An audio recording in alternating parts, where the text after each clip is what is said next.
Commissioners will now come to order. Let's stand for the Pledge of Allegiance. To the flag of the United States of America and to the republic for which it stands, one nation, under God, indivisible, with liberty and justice for all. And Bobby, if you could call the roll. Commissioner Dean Hazelhurst, Present. Commissioner Chair Butch Schreier, Present. Commissioner Neil Youngberg. Present. And that's quorum. Okay. Prior minutes, did Commissioners get a chance to review prior minutes? Any questions, concerns? I had none. Okay, the minutes stand as submitted. I'll need a motion for the consent agenda. I'll make a motion for actually, Neil wants to make the motion because he's never got to yet as a new commissioner. Neil, please go ahead. I'll make a motion to accept the consent items A through G. I'll second that motion. We have a motion and a second. All in favor say aye. Aye. Aye. Motion passes 3-0. Any issues from persons not on the order of business? Doesn't look like it. Any introduction of new employees? Doesn't look like it. Okay, I will make a motion. We go to executive session for just 10 minutes to discuss a non-elected personnel issue. Those at the meeting will be the Board of Commissioners, Bill Jeter, Darren Myers, and Mike Liker. Is it, well, Mike's down here. No, No, not Mike Liker. Okay. Do I hear a motion? I'll make a motion. I'll second that. We have a motion and a second. All in favor say aye. Aye. Motion passes 3-0.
Session for public use platform. Okay, fellow commissioners, I'll make a motion that we appoint Darren Myers as Ellis County Administrator. I'll second that. We have a motion and a second. All in favor, say aye. Aye. Aye. Motion passes 3-0. Any comments? Well, Butch, I guess I'd like to just start out by saying I think he's very qualified. He's worked under Phil when Phil was here as the go-to guy when Phil was on vacation, et cetera. I think Darren did a great job then. He worked with JD side by side, helping him through a lot of the hurdles after Phil left.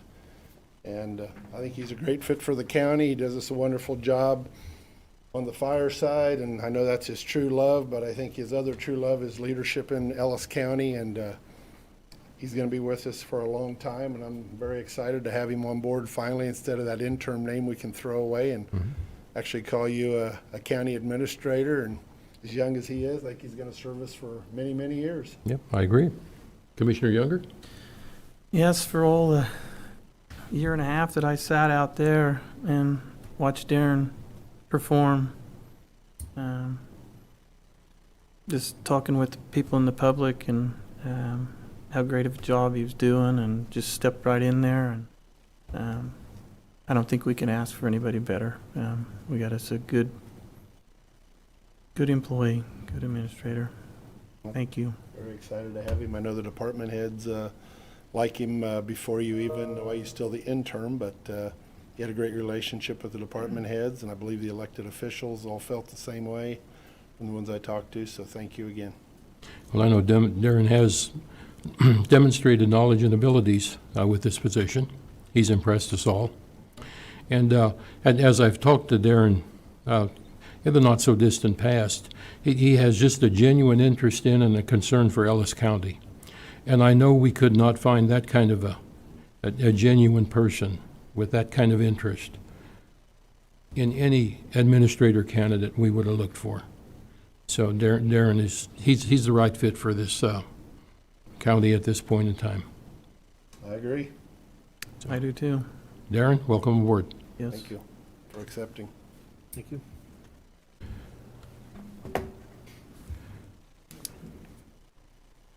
Okay, we'll have a virus update. Jason?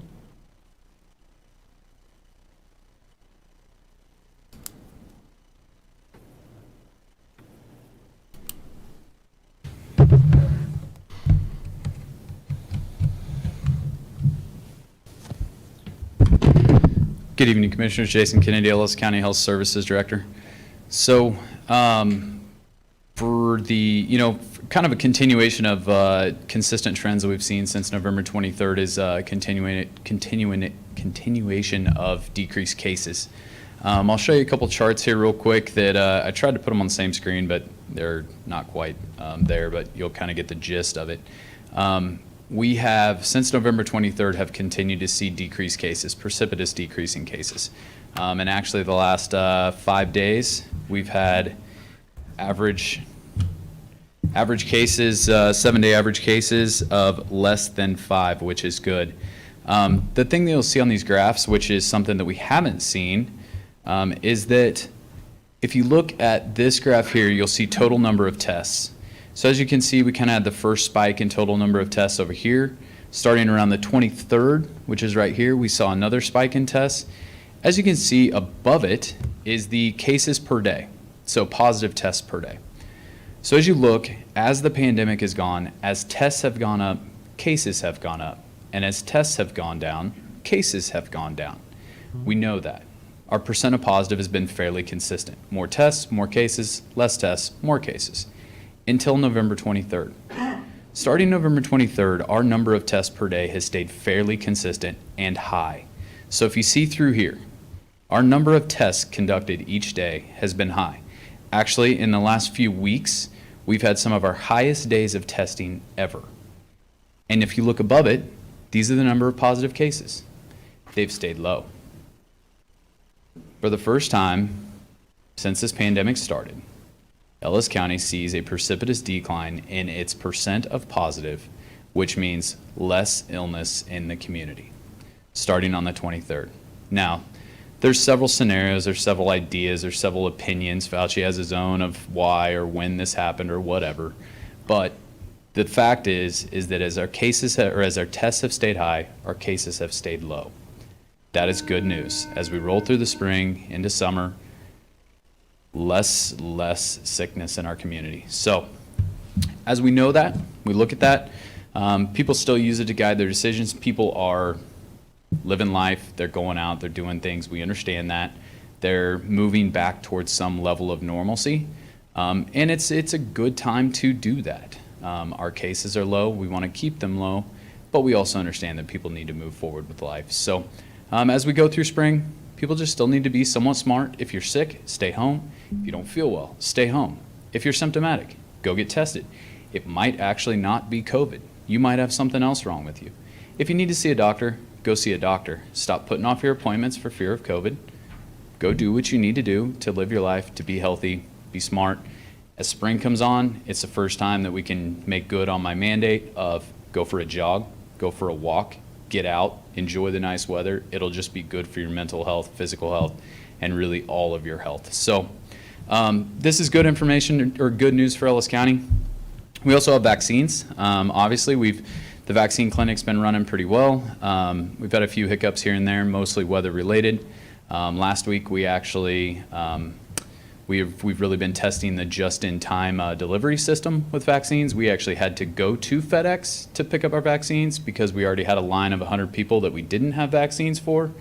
that were supposed to show up the week before and they didn't. So we made it. We got all of our vaccines. We also, I don't know if you guys saw, but we flooded our vaccine clinic the week before that. Pipe broke in the back.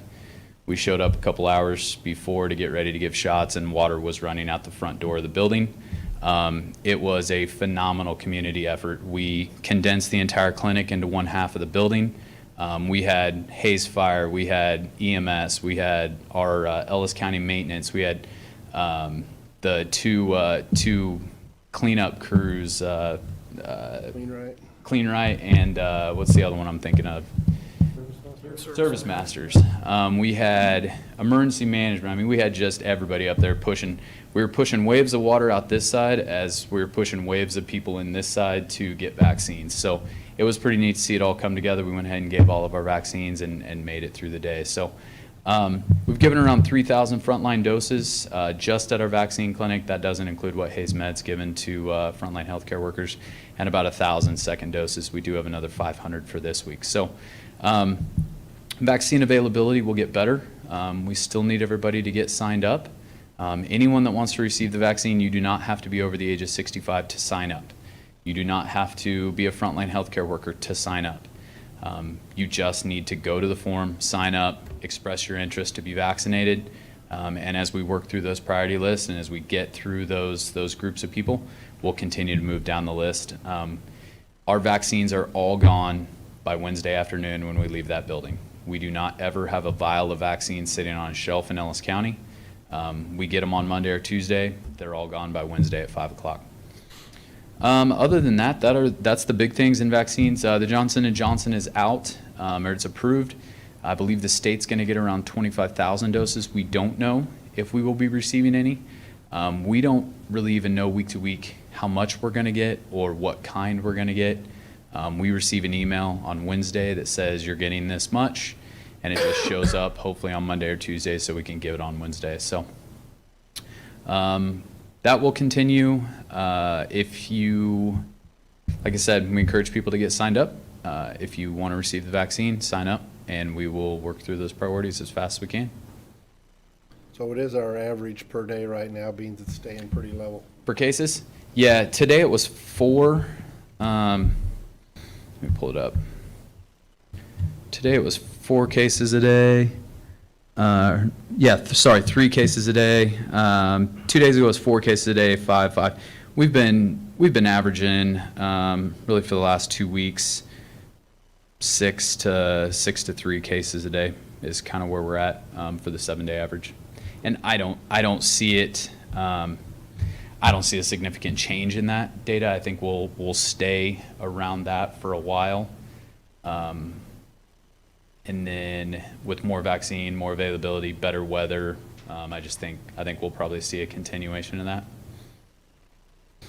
Keep keeping up the good work. You're doing a good job. Thanks for all you do. Yep, thank you, especially with the water thing happening up there. I like that. If everybody can work together, It was life a lot easier. Thank you. It was cool to see. I gotta say that whole clinic has been sort of an idea that was built by the community. All the community partnerships are the reason that exists, and it just showed that day. Like I said, we had about everybody pushing squeegees out that side, and the other half were pushing people in this side. So it was a mess of a day, but we got it done, and the community's been phenomenal to support it. So Good. Thank you. Thank you, Jason. Thank you.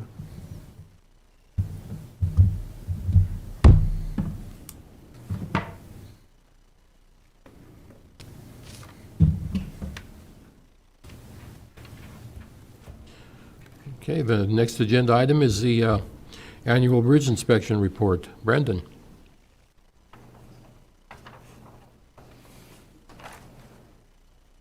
We just have a lot of bridges, you know it. We do. More than people would realize. Brendan McKay, Public Works Director, and Jordan Detmer with Penco Engineering. They were the ones that conducted our annual bridge inspection last year for this. And all the commissioners, you should have a copy of it on your desk, as well as we did a ranking by them based on year built It's also in the agenda item. Did you have more copies of these? Yes, I hand it out. Yeah. I made this sheet today.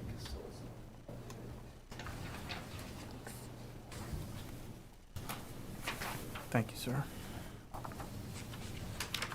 While you're walking around handing them out, why do some of our older bridges have a higher rating than some of the newer ones?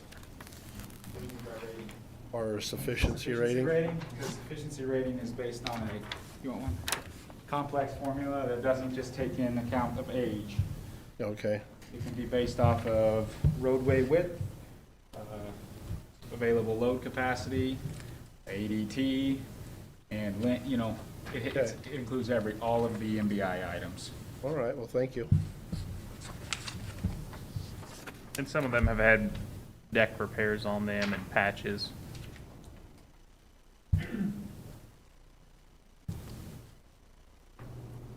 Good question. They're starting to get away from that. Well, I was looking at that, I don't know, whatever day, Friday, I think it was, and I thought, why does a bridge that's built in 1928 have a higher rating than one that was built in the 80s? I was just curious why. One might be a timber structure, the one in the 80s, too. Lots of things, yeah. We're trying to move people away from, the feds are trying to move people away from sufficiency rating and functionally obsolete categories. And they're focusing on what's called good, fair, poor. And I added a table this year into your guys' bridge inspection report that ranks the bridges based off of condition rating instead of off of simply sufficiency rating. Because I mean, we have bridges built in the 50s that have a 94% efficiency Probably rating. box culverts. Okay, that makes sense. Well, thank you. Sorry, go ahead. Oh, no, it's fine. Yeah, they're around page 63 is where it starts, where it has the numbering ranking as well, the structure appraisal. Were there any other questions on that bridge report?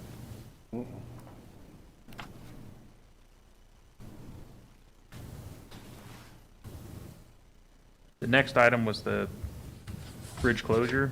You guys are ready to move on to that? Yep, I am, I guess. Yep, You yep. guys are. guess so.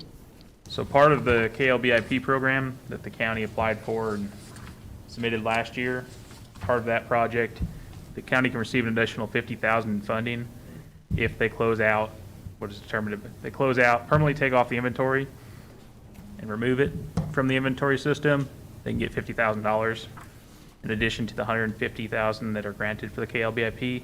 And part of the project that was submitted was removing this one from the structure.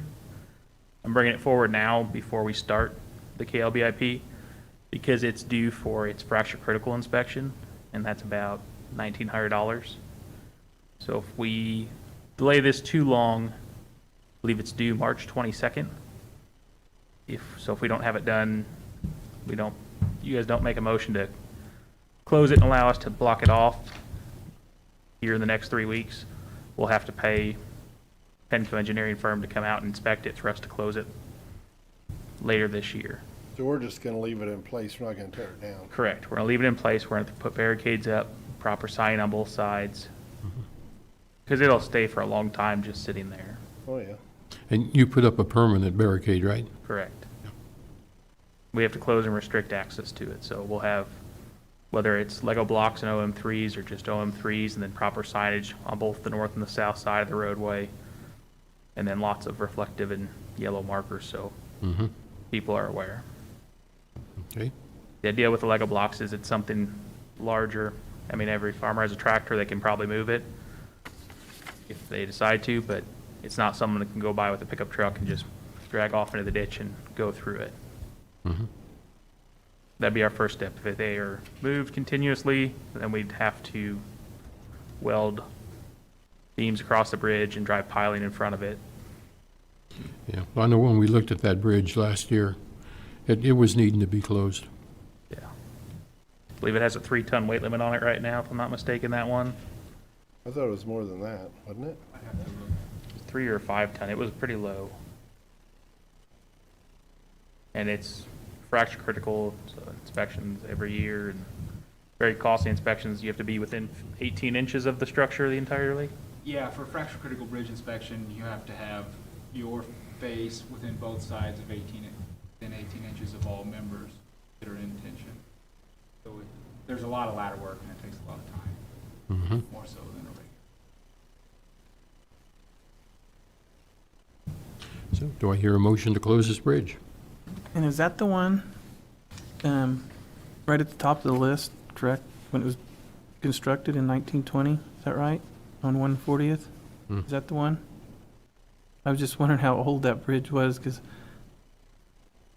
my property's out there and that bridge has been there forever, so. It's still I was got a just wood wondering- deck on it. Yes, sir. It's got a wood deck. Yep. Mm-hmm. Yes, sir. It was the one that was That's struck in top- 1920.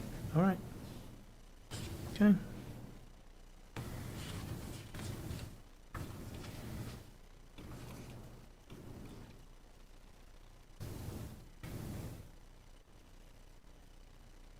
Here to make a motion? And I move to permanently close and remove from the National Bridge Inventory LPA Bridge ID 585.0 446.4 NBI structure, great big long number, located on 0.1 miles north and 2 miles east of Ellis and Ellis, to allow the Road and Bridge Division to install appropriate warning signs and permanent barricades. I'll second that. Okay, we have a motion and a second to close this bridge. All in favor, say aye. Aye. Motion passes 3-0. Thank you very much. You guys. Thanks for doing our inspection also. Yeah. Yes, thank you guys very much for allowing us to do that another round of inspection. You've done it a lot of years, so thank you. Appreciate your business. Thank you. Thank you, Jordan. The next item is to accept the High Risk Rural Road Authority to award. So the High Risk Rural Road grant is a grant we apply for every year. Ellis County was in the first phase of the local road safety plan, which is something the state's going to start requiring to have completed in order to receive funding for this grant. So a lot of it is pavement markings, signage updates, rumble strips, shoulder width widening the roadway, increasing the shoulders. So it's something that the county's done year over year and been accepted year over year because it's completed its local road safety plan. So this was, I believe, the submission from last year, or was it the year before? That was done the year before. 19. That's usually how the projects work. Like, we just applied for 2023's round of funding last week for high-risk rural roads. This was done in 19. We were awarded the grant in 20, and this is, they've received bids and state selected. It's no cost to the county, but the county still has the right to say, we don't want to do this project now. I would recommend going forward with it. It's all state funded, and the states pick the bidder, so, and that's what the attachment is on there, is the cost breakdown and the different bids they received back. Sounds good. Yep. I'll make a motion, I move that the commission accept and sign authority to award the HRRR grant in the amount of $168,657. I'll second Neil's motion. We have a motion and a second. All in favor, say aye. Aye. Motion passes 3-0. Last item for you guys today. Mr. Chrysler had come in before the commission, I believe it was February 1st, to request his road being rocked. One of the things that was discovered when we were researching it, members of the management team remember a few years back having to take that road to a sand and gravel road because of complaints on dust. The road does need some work on it. It needs the shoulders clipped, ground brought back on the road. It's overly wide right now, and it's really flat, so it holds water, so the moisture gets absorbed in, and those issues compound. So our recommendation is that the county, we clip the shoulders, bring that back to the center, and lay a new layer of sand and gravel. It'll help the watershed with the crown, the road surface. Our fear of going to rock is we'll be in the same position they were a few years ago, that we'll have requests to take it back to a sand and gravel road, and we'll have done all that work for nothing. And the other big concern is we don't know if Mr. Chrysler's pit is currently on the state registry, and if it's not, we'll have to send it to Rallis, and we'll be responsible for reclamation of it. Is there any more thoughts on that you'd like us to proceed with? Do you want us to go ahead and rock it instead? So I've included in the attachment, there's what the cost would be to Mr. Chrysler if he donated the material, and then just the equipment cost, not the labor cost and the time frame to do all of that. So if we sand and gravel, we're not going to have the time milling. So it'll be able to be done sooner, and it won't interfere with as much projects. We've got a few miles of roads we're laying out right now. I'd like to continue with those roads before we finish and jump over here. But if the commission wishes that we stop the projects we're on and move to that one, we can do that. I drove that recently, Brendan, and it is pretty flat. I mean, the width is nice because I think in the past, I think Bill Ring remembers in the past, didn't we have a school bus sideways on that road or something? Because it was so muddy, they couldn't get up there. That's why that road is so wide. Yeah. And leaving it wide is nice. I would like to see that have a crown in the road just so And we can leave it, get off of it. we can leave it the width it is, just clip the, it's, right now the shoulders are pushed out and Sure. it's flat, almost concave, the spots. So if we clip the shoulders, you're still gonna have a larger driving width, but we'll have to bring that crown back. It saves us the material to build the crown back up. Yeah, I think it definitely needs to be elevated and have a crown in there just to get rid of the water, but I think leaving sand is a good idea. I mean, when it was rock, I think that road was really slick for some reason, maybe, and that road was rock. That's why I went back to sand. I don't We were remember. told I was told it was one of the neighbors up there had complained about the dust, and they requested if he turned to sand and gravel.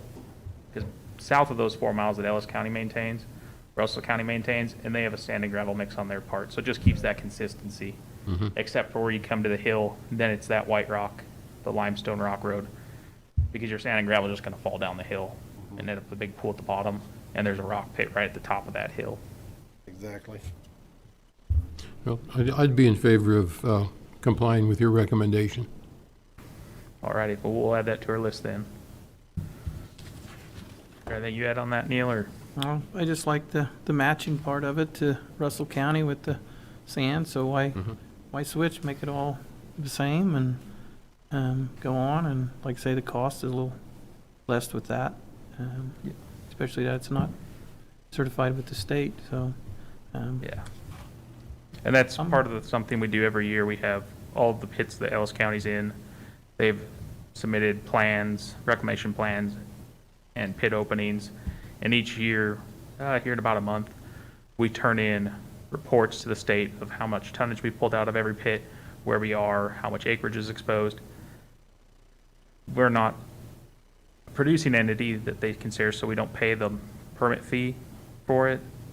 But if we were private, we would have to pay that permit fee, and all that stuff gets tracked there. So if something's not in there, it's more work for our end to get it added and make sure all the I's are dotted and T's are crossed, so.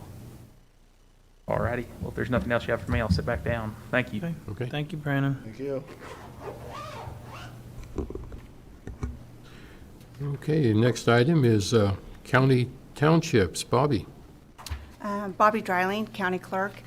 The last time townships got brought up was back in January when Donna was still here, and we still are looking for an Ellis Township treasurer. If anybody has any ideas or can get back with me. Right now, Bill Ring has stepped up and is helping get all that information together that's required. So we're kind of at that point on that still. And then I was directed to go ahead and meet with Bill Jeter on the process of starting to do consolidating of townships. So on a little bit of information on that or history, back in 1971 was the last time we reorganized townships. We disbanded 7 and added them into the existing 9 that we have right now. So I thought that was kind of interesting. So was speaking with Bill and Darren. You know, it's a pretty relatively easy process, 2 resolutions, a meeting. I was kind of suggesting that maybe we, as I get more of my things in order with the Secretary of State's office and our election vendor, because there's a lot of things that need to be done there, that we go ahead and meet with the township officers at a meeting to let them know why we're doing it, so we don't hit anybody cold with it. That's, you know, so then we can continue on. That's kind of where we're at right now. Bill, do you have anything that,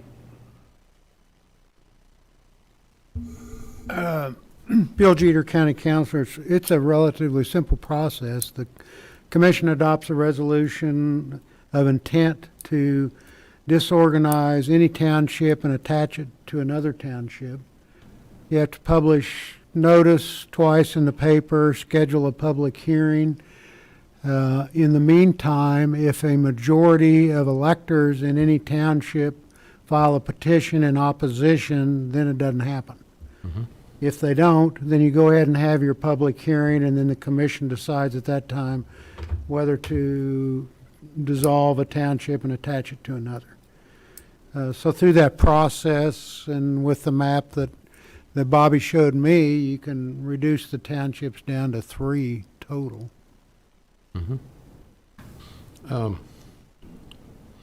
Due to the road system we have in Ellis County, what functionality does the township really provide?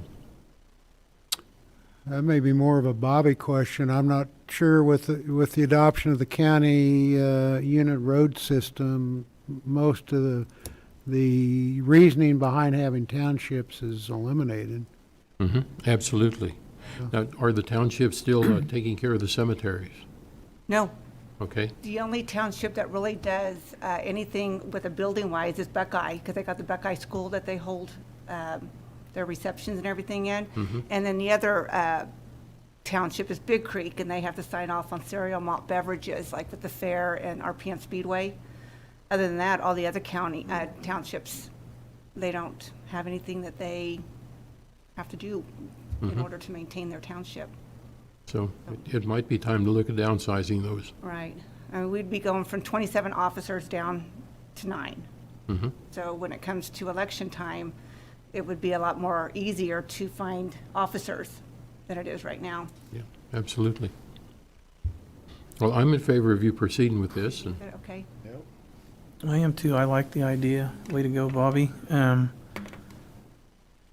I was on one, and when you try to get somebody, and I know what they all went through, what Donna went through to try to call people, it's tough. That's a Right. tough thing, and it may still be, hard to get that, but at least we got to start. Right.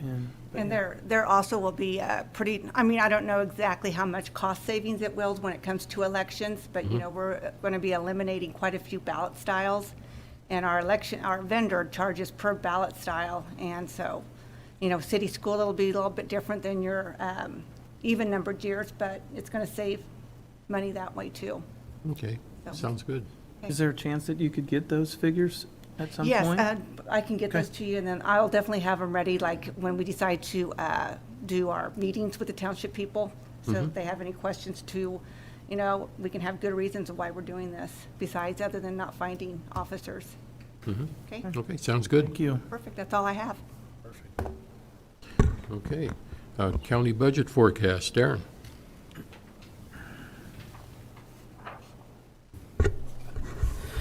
Good evening, Commission. Darren Myers, Interim County Administrator. Tonight, just start off the budget year for 2022 on discussing where we're at today compared to where we looked at about a year ago.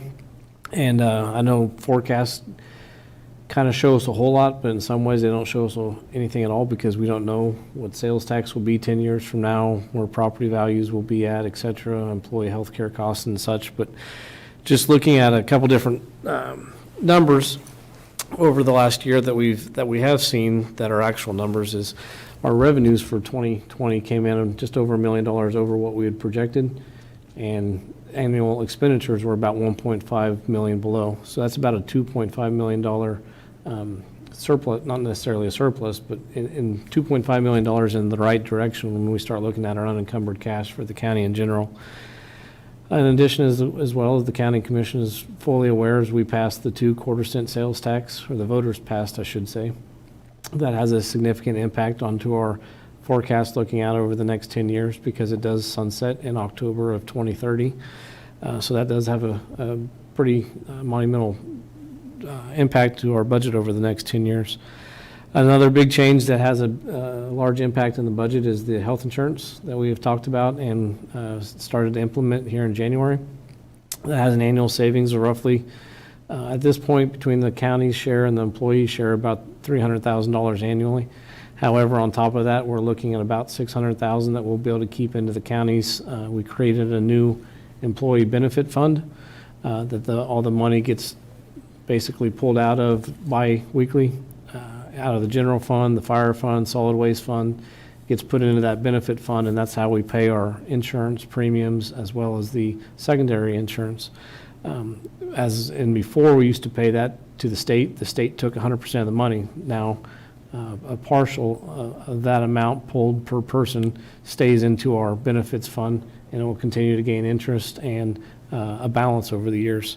So we're projecting that's roughly about $600,000 a year, and the first couple months here, we're on track to hit that goal. So that's a good piece there.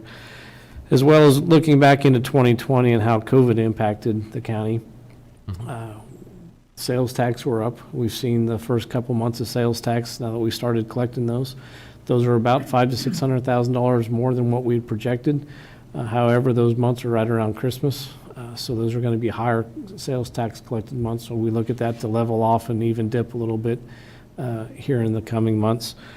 But the budgets were significantly under budget. We weren't sending people out for training, for conferences. That includes overtime expenses for backfilling when people are gone, food, hotel, fuel. Fuel itself was roughly $2 to $2.15 a gallon, so we had significant savings in most budgets that we were under on fuel. I believe in Public Works alone, they have about a $400,000 fuel budget, so they were well under on there as well. So you add all that in together, it really changes the outlook of what we look at for the 10-year forecast. So this spreadsheet, I'm not really going to go into the numbers. As you can see up here on the screen, you can't really see the numbers. If you can, you got better eye vision than I do. Bobby might.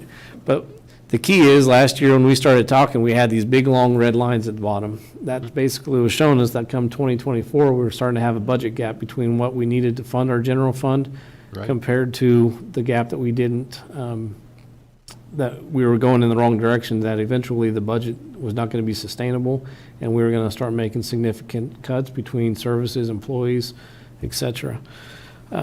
So I just want to bring that up for quick memory. Not that that was a good memory, but that's where we were a year ago. If we look at it today, if I scroll back down to that same sheet, and I'll go through some line items. 2032, we still have a negative balance, not necessarily a negative balance, but a gap from where we should be compared to where the projections are. The couple main things that we need to consider on this forecast is this is making some assumptions. One assumption is that property valuations over the next 10 to 12 years stay exactly where they are at now. That means house values do not go up. That's making the assumption that our trends with health insurance stay about the same. We were previously budgeting about 10 to 12% annual increases a year.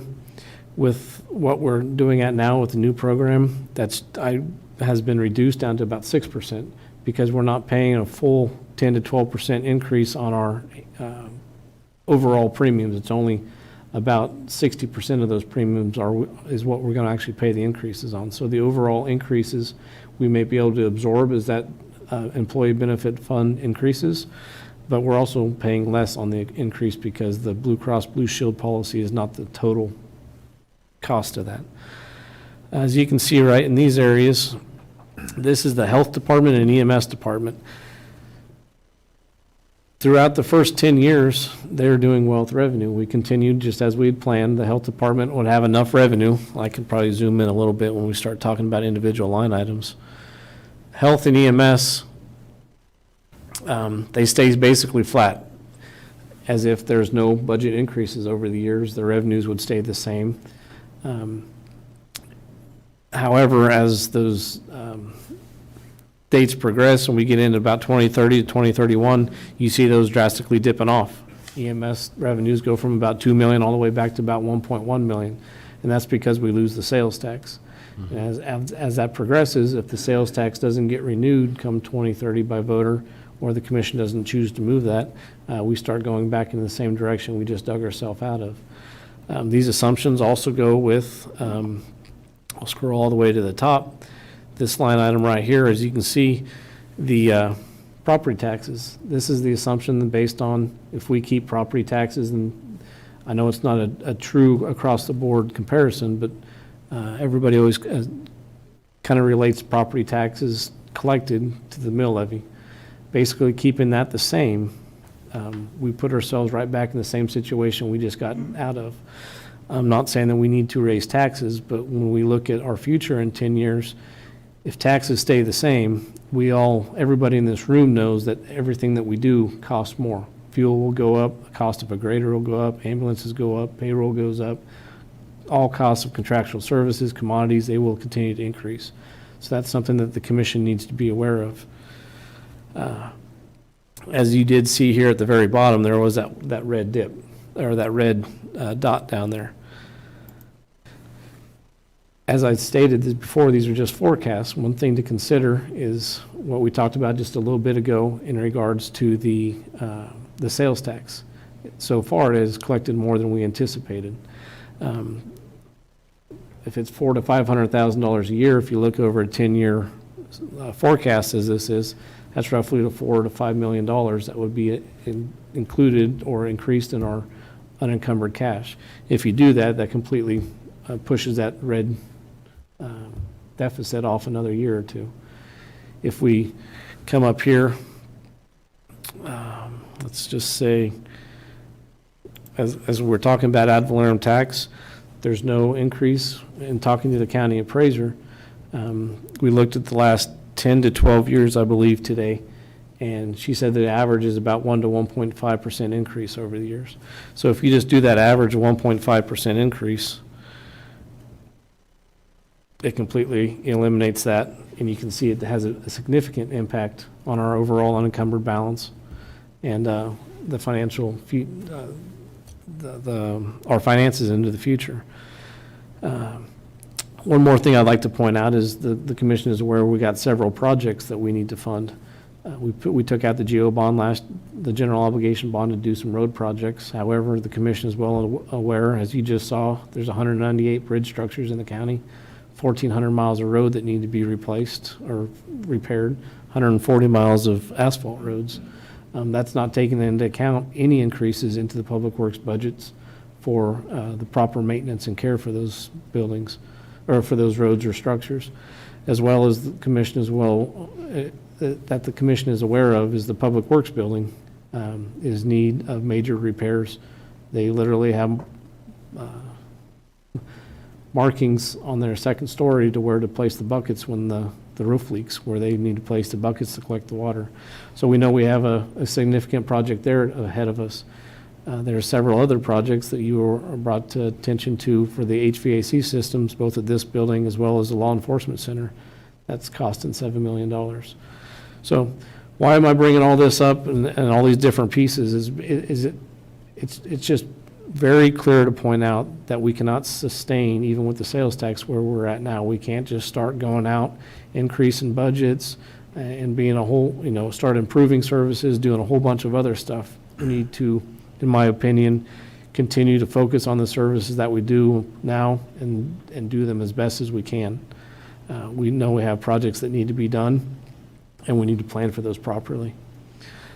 I can make some changes to this, and if we were going back, if we were projecting that sales or the property taxes stay flat, if insurance continues to climb about the way it was, we already come back down into 2030, we're already having troubles again. If we actually took these same formulas and looked at it as we did last year, we're really only 2 years out from having significant budget problems. But as we look now, with the sales tax in place, with the county departments holding their budgets for many years in a row, with the change in health insurance, the financial forecast for Ellis County is significantly better. We have a lot of opportunities to do some of these road projects that we're looking at, to continue to maintain a high level of, not a high level of benefits, but good benefits for our employees, without breaking the bank and being able to sustain where we're at in the next 10 years. So as we start looking at the budget process over the next couple of months, I hope that kind of gives you a little bit of foresight and what may be brought forward with you from the individual departments. The plan moving on is, for the budget anyway, is to give you this forecast tonight. Next Monday, I have a calendar ready to present the commission of how and when we'll meet. We'll discuss the operating budgets, the capital plans, when we'll have a special session with the commissioners and individual department heads as we progress. It does look a little bit different than last year. I know Neil wasn't a big part of that, but this year's budget process, if the commission will approve of it, will be significantly more simple and less time-consuming because we don't have a sales tax looming over the top of us. We kind of know where we're at, so we'll have less meetings, less revisions, which means less time for staff having to crunch numbers and reduce, make any reductions, that is. So I can keep talking, but we start looking at numbers too much on a big spreadsheet that you can't really read anyway. It gets Very, very good, Darren. Yeah, that's very thorough. I know the forecast looks a whole lot better than when I started as county commissioner, because it was looking real bad at that point. And without that sales tax, I don't know how we'd be putting budgets together, but it would just be ugly. So, but that doesn't, we still have the burden to make good decisions going forward. I know the Board of County Commissioners is aware of that. Even as we made your appointment tonight, we are saving the county approximately $100,000 a year by not going out and hiring a new county administrator. And that kind of stuff has an impact as we go through the years. And then we're still, I haven't heard of legislation that's going to decrease the tax lid. Are you aware of anything? It's still out there, and because of some recent things at the state, they've postponed it. I don't know if they've started the discussion again, but I believe within the last week or two, they were supposed to have a debate. But that Senate Bill is 13 or 14, I believe. And it's still out there to remove the tax lid, make it more transparent, and just makes us notify the public of any changes.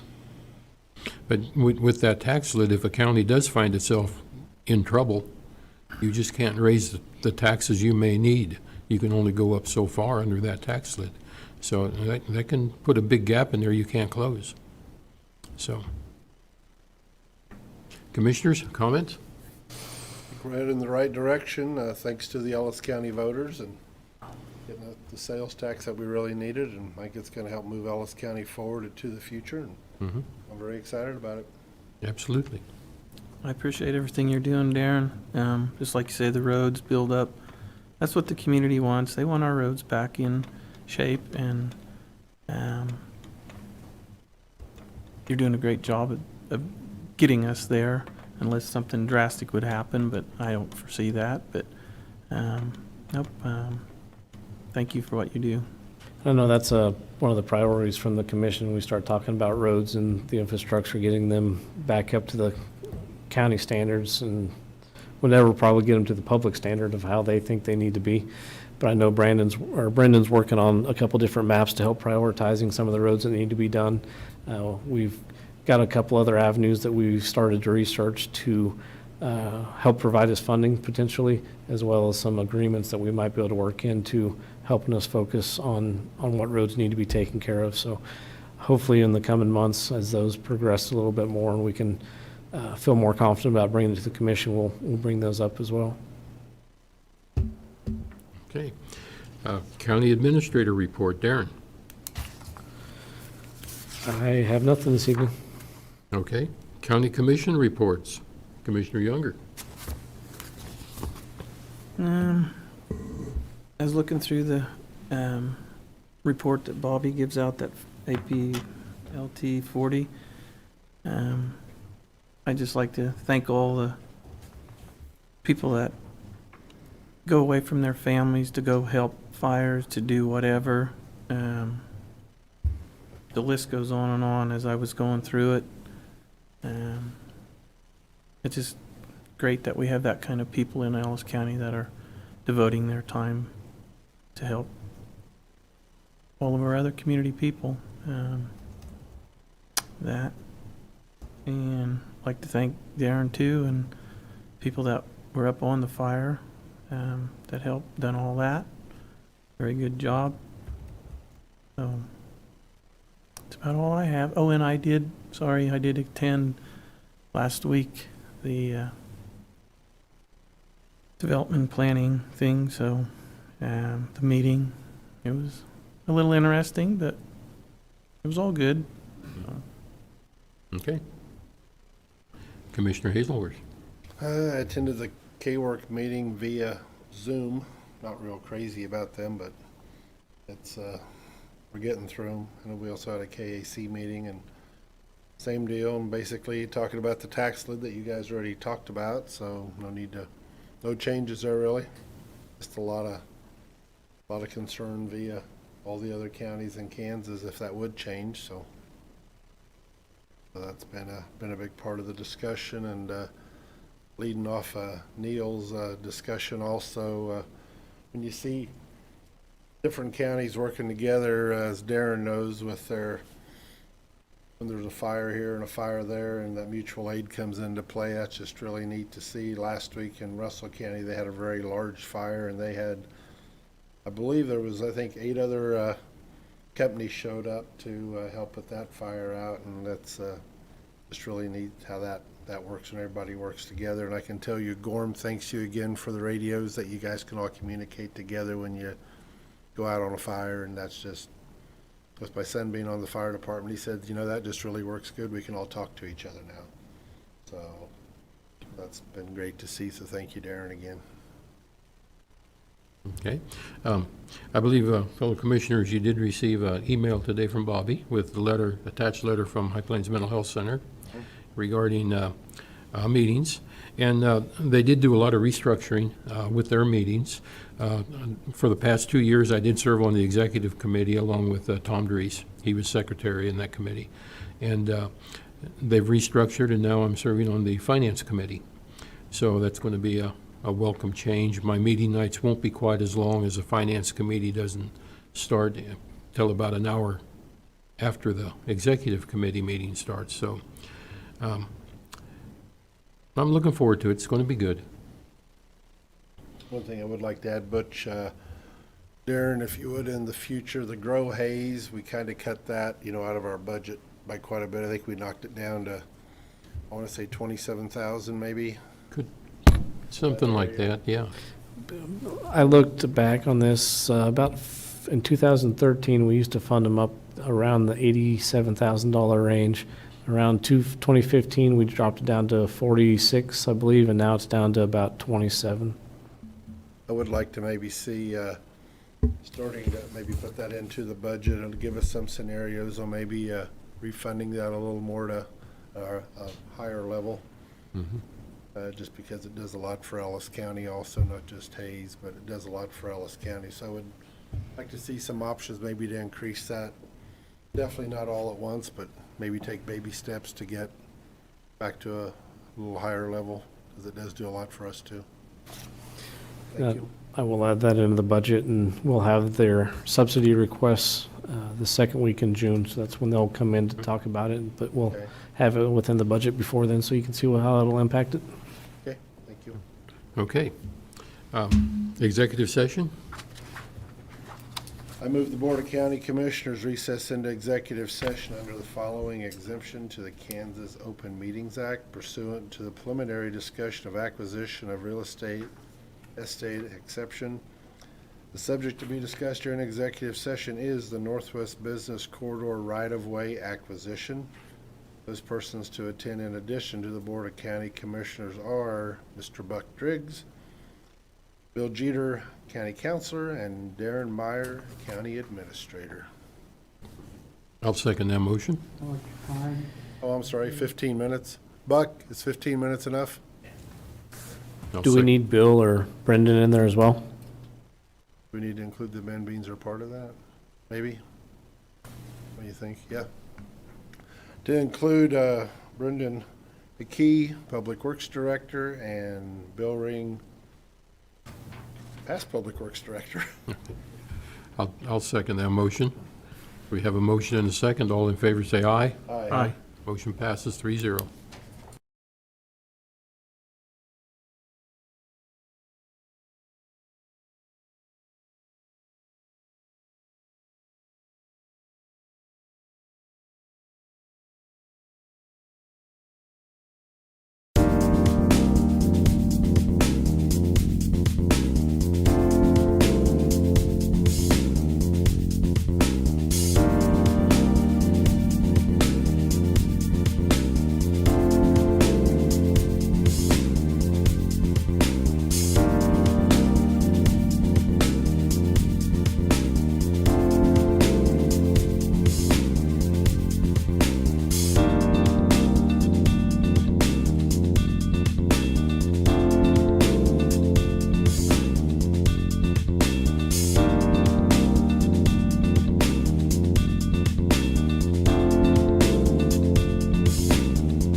Every